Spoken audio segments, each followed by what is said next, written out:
بسم الله الرحمن الرحيم عما يتساءلون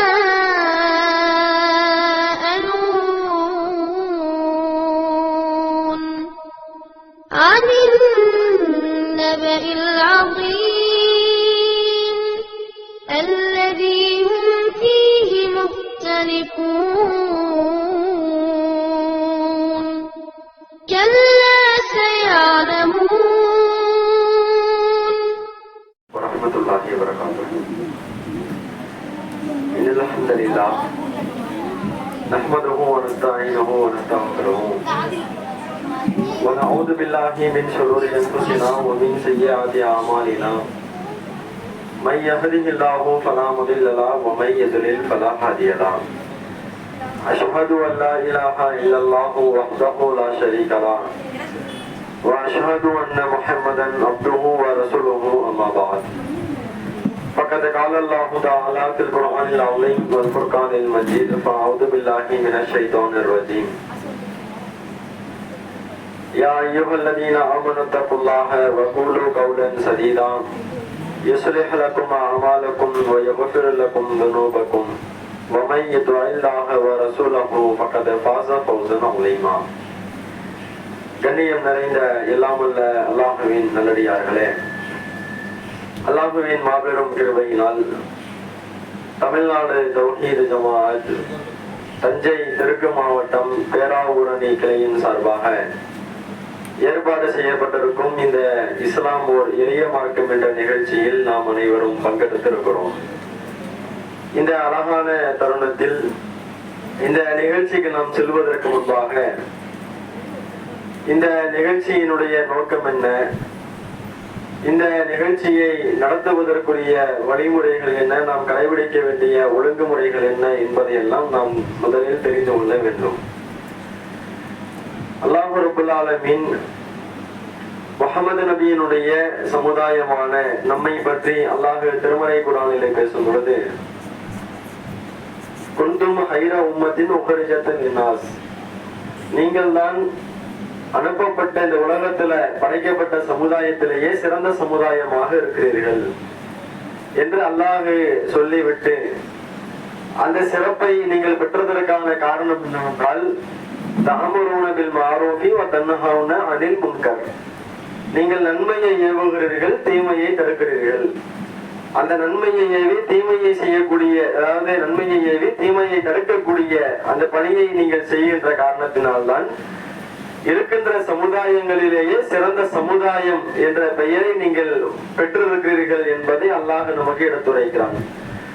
அந்த அடிப்படையில நம்முடைய இந்த தாவா பணியை பல வகையாக நாம கொண்டு செல்கிறோம்.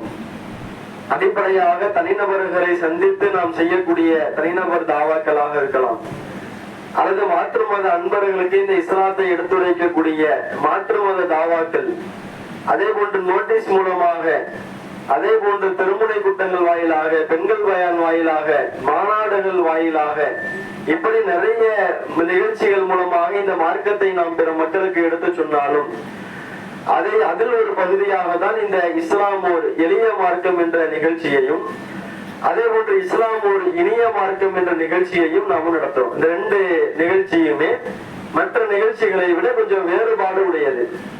என்ன வேறுபாடுனா, இப்ப மற்ற நிகழ்ச்சி என்றால் ஒரு தகவலை நாம் மக்களுக்கு சொல்ல வேண்டுமையானால் அந்த தகவலை குறித்து அந்த பேச்சாளர் பேசுவார், வந்த மக்கள் அதை கேட்பார்கள்.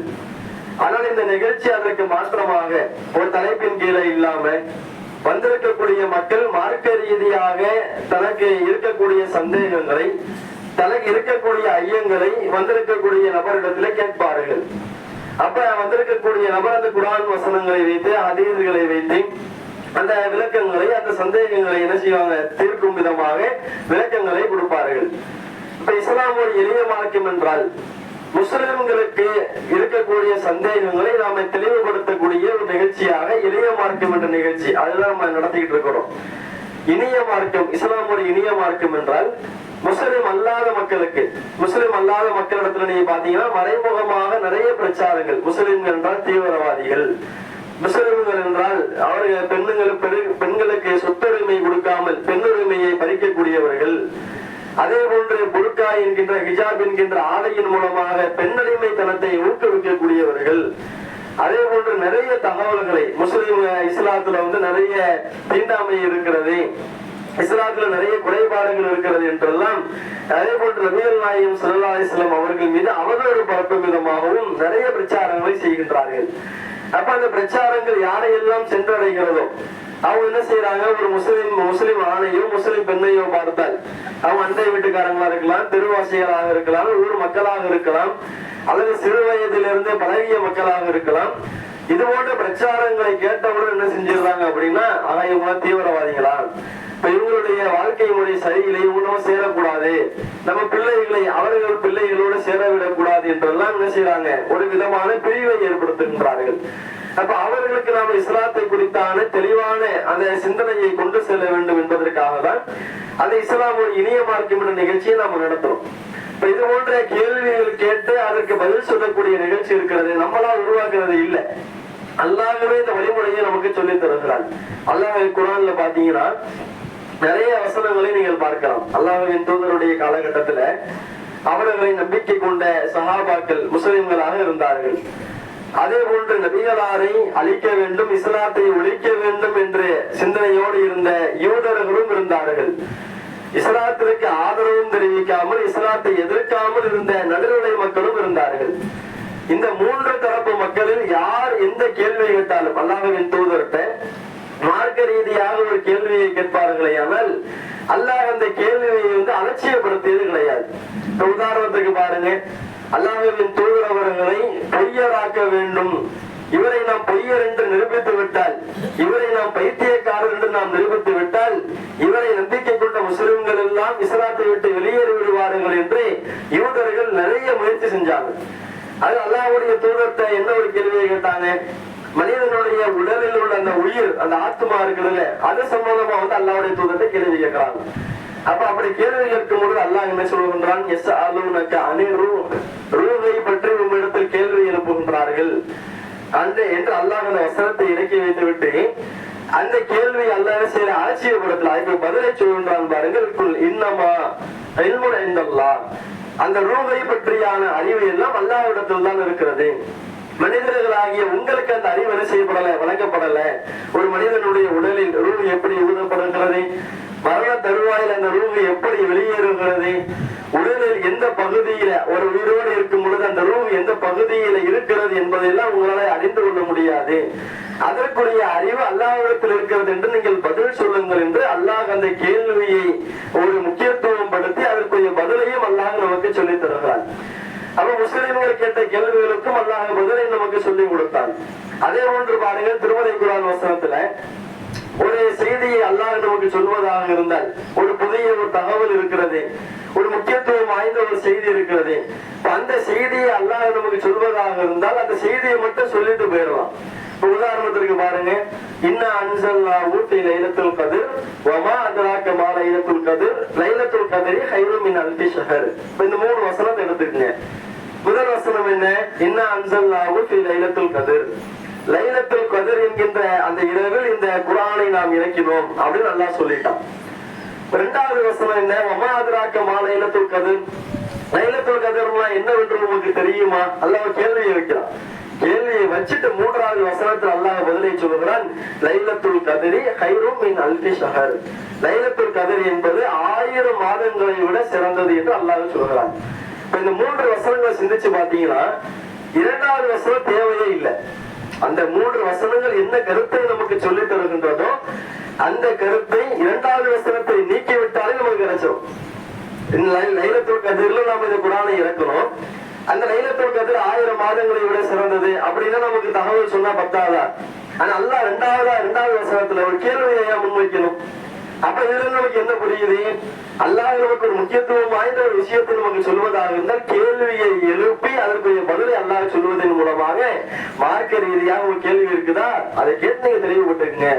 கேள்வி கேட்பதுல மார்க்கத்தில் எந்த தடையும் கிடையாது. என்ன வரம்பு மீறி விதண்டாவாதத்திற்காக எந்த விதமான பயனையும் பெற்றுத்தராது அந்த மாதிரி கேள்விகளை கேட்காதீங்க. பயன் தரக்கூடிய கேள்வியை கேளுங்க அப்படின்னு அல்லாஹ் நமக்கு இதன் மூலமாக கற்றுத் தருகிறார். இந்த ஒரு வசனம் மட்டும் இல்ல, எத்தனையோ வசனங்களையும் பார்க்கலாம்.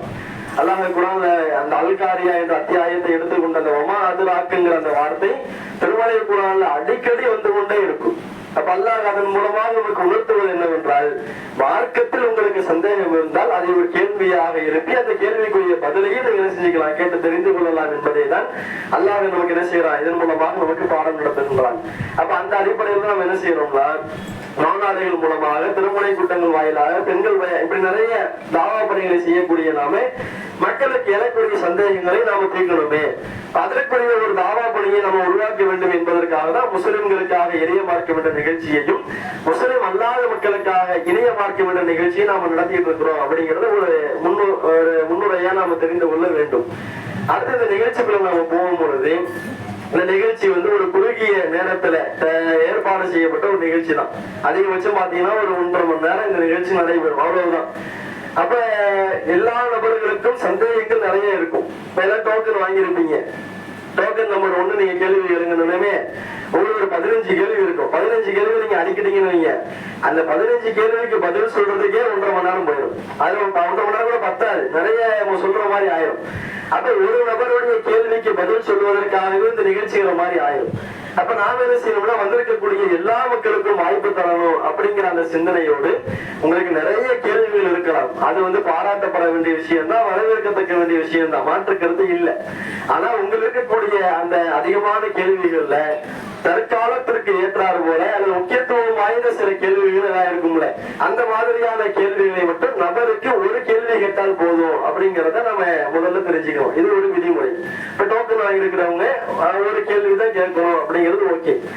அடுத்த 2வது என்னன்னா, நீங்க ஒரு கேள்வி கேட்கறீங்க, அந்த கேள்வியை கேட்கும் போது அதற்குரிய பதிலை நாம சொல்றோம். நாம பதில் சொல்லக்கூடிய நாம இறை தூதரா இல்ல அல்லாஹ்வுடைய தூதராக நம்ம நபிமார்களாக இங்க வந்திருக்கிறோம் அப்படி இல்லை. நாம உங்களை மாதிரி ஒரு மக்கள் தான். என்ன குர்ஆன் வசனங்களை ஹதீஸ்களை படிச்சு அதற்குரிய விளக்கத்தை நம்ம தெரிஞ்சிருக்கிறோம், அவ்வளவுதான் உங்களுக்கு நமக்கு வித்தியாசம்.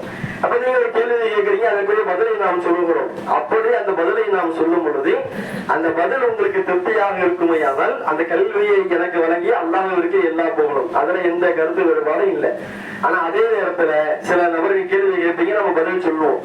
அந்த சொல்லப்படக்கூடிய பதில்ல உங்களுக்கு எதிர்கேள்விகள் வரலாம். இந்த மாதிரி நீங்க பதில் சொன்னீங்க, அத எனக்கு இந்த மாதிரி ஒரு எதிர்கேள்வி இருக்குது அப்படின்னு நீங்க எதிர்கேள்வி வரலாம், அதுல எந்த தப்புமே இல்லை, வர வேண்டும் தான். அப்படி வந்தது என்று சொன்னால் அந்த பதில் சொல்லி முடிச்ச உடனே நீங்க திரும்பி கேட்டீங்கன்னு வைங்க, நீங்க கேள்வி கேட்க நம்ம பதில் சொல்ல நீங்க கேள்வி இப்படியே இந்த நிகழ்ச்சி போயிடும். அப்ப எந்த நோக்கத்துக்காக நம்ம உருவாக்கணுமோ அந்த நோக்கம் அங்க சிதைக்கப்படுகிறது. அப்ப அது எதிர்கேள்வி வரலாம். அப்படி வரும்போது நோட் பண்ணி வச்சுக்கீங்க. நிகழ்ச்சி முடிஞ்சதுக்கு அப்புறம் கிளை நிர்வாகிகள்கிட்டயோ மாவட்ட நிர்வாகிகள்கிட்டயோ அந்த எதிர்கேள்வியை நீங்க பதிவு செஞ்சீங்கன்னா அவங்க தனிப்பட்ட முறையில் நம்ம கவனத்துக்கு கொண்டு வருவாங்க. நம்ம அதற்குரிய தெளிவு என்ன செஞ்சிருவோம், இன்ஷா அல்லாஹ் கொடுத்துருவோம். அந்த அடிப்படையில ஒரு நபருக்கு ஒரு கேள்வி கேளுங்க, எதிர்கேள்விகள் இருக்குமையானால் அதை குறித்து வைத்துக் கொண்டு கிளை மாவட்ட நிர்வாகிகள்கிட்ட நீங்க அதை பதிவு செஞ்சீங்கன்னா அதற்குரிய பதிலையும் உங்களுக்கு இன்ஷா அல்லாஹ் என்ன செஞ்சிருவாங்க, தனிப்பட்ட முறையில கொடுத்துருவாங்க அப்படிங்கறதையும் நாம தெரிவித்துக் கொண்டு இன்ஷா அல்லாஹ் இந்த நிகழ்ச்சிக்குள்ள போகலாம்.